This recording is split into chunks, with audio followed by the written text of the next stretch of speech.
January 1st, 2016.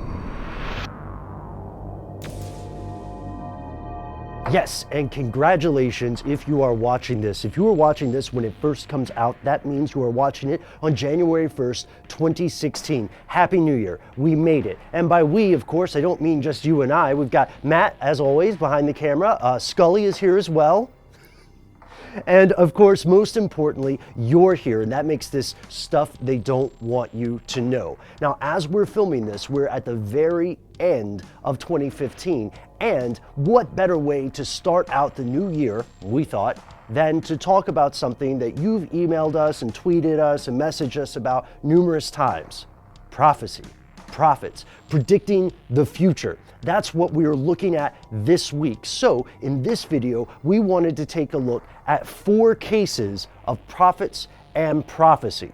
Number 1, and let's get this guy out of the way first. Nostradamus, born in December of 1503 and passing away in 1566. You've probably heard of this guy before. I know we certainly did growing up. We would hear about his quatrains, 4-line verses that contained what believers say are predictions about everything from royal intrigue to world wars and European wars, natural disasters.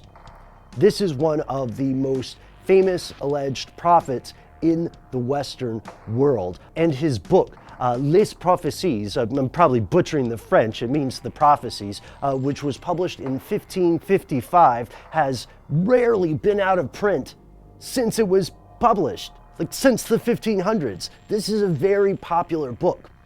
However, not everyone believes that Nostradamus actually exhibited some sort of prescience or ability to predict the future. Instead, people like James Randi or other skeptics argue that Nostradamus is actually a victim of retroactive shoehorning, meaning that instead of his verses predicting a future event, people in the future who see an event happen, 9/11 for instance, go back to these existing 4-line verses and say, oh, that's clearly what he was talking about. This character gets a lot of flack, a lot of praise, and a lot of scrutiny, both by true believers and by skeptics. And we're going to be looking at some of his prophecies or interpretations of his work in our audio podcast.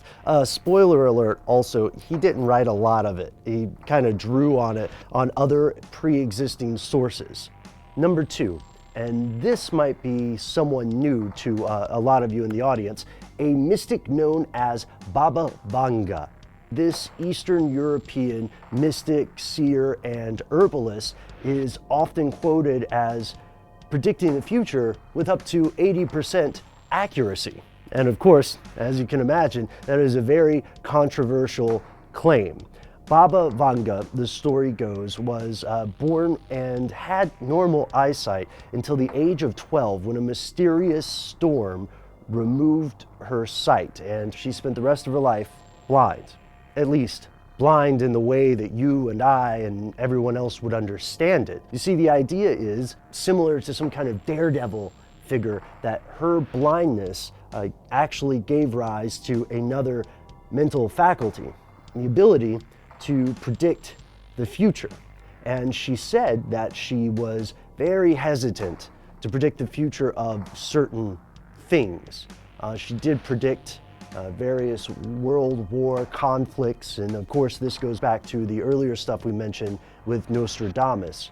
Was Baba Vanga accurately predicting something before it happened, or does it seem in retrospect that it could be interpreted that way? The Bulgarian Communist Party certainly did believe in her abilities as she was advising various officials in the organization.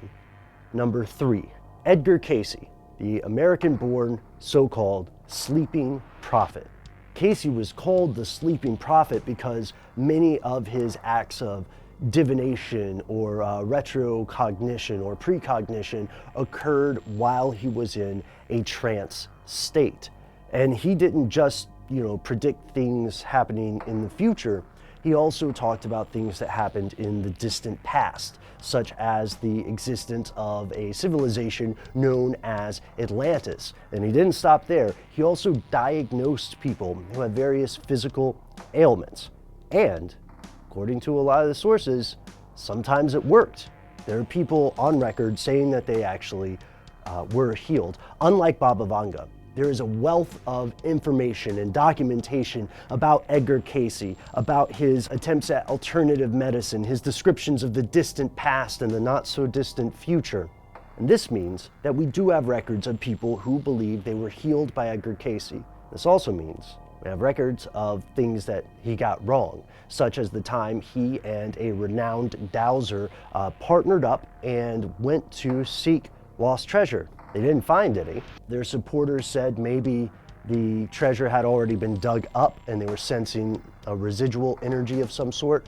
Or, and this might be interesting to you, maybe the treasure wasn't buried yet because of the way Edgar Cayce saw time. For a lot of people who are more skeptical in nature, the idea of a person having some sort of extrasensory ability to see through time is poppycock. Nonsense, right? Gobbledygook. However, it appears that people continually do attempt to predict the future and people believe them. This brings us to our last point, a conspiracy. Number 4, the 3 Secrets of Fatima.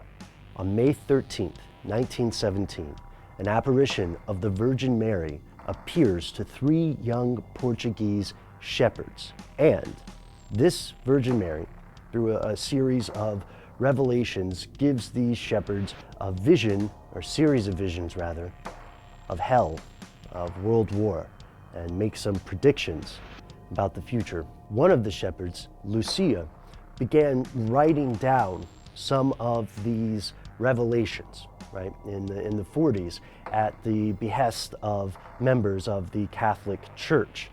These secrets, according to the shepherds, couldn't be revealed until certain times, until they were certain that God had explicitly authorized them to act.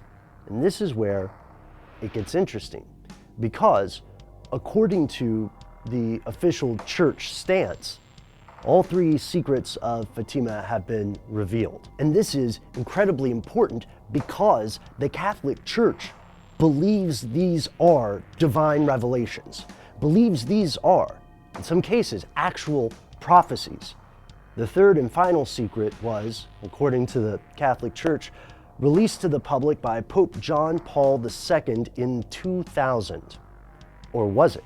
Because you see, numerous other people who were involved with this process believe that only part of the secret was revealed. So what does the rest say? What would compel an organization with the size and the power and the faith of the Catholic Church to keep a secret, especially if they believe that it's true? That's what Matt, Noel, Scully, and I will be looking into over this week. Check out our audio podcast for more details. And while you're here, let us know in the comments, what do you think about prophecy? What do you think? Baba Vanga, Nostradamus, Edgar Cayce, the Secrets of Fatima? Is it possible that a person could see into what we think of as the future?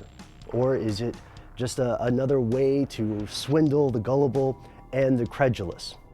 Thanks so much for watching. Stay tuned. And if you'd like to find us on social media, we'd love to hear from you. We are Conspiracy Stuff on both Facebook and Twitter. We also do a live show via Twitter on a nifty little thing called Periscope. You can catch us about once a week there, and you never know what we're going to come up with. You can see every other podcast we've ever done, including one that might interest you about computers predicting the future, on our website, stufftheydon'twantyoutoKnow.com. And if you're not so much into the social media, we of all people get it. Our best ideas come from you, and we'd love to hear what you want us to cover next. Contact us directly via email. We are conspiracy@howstuffworks.com.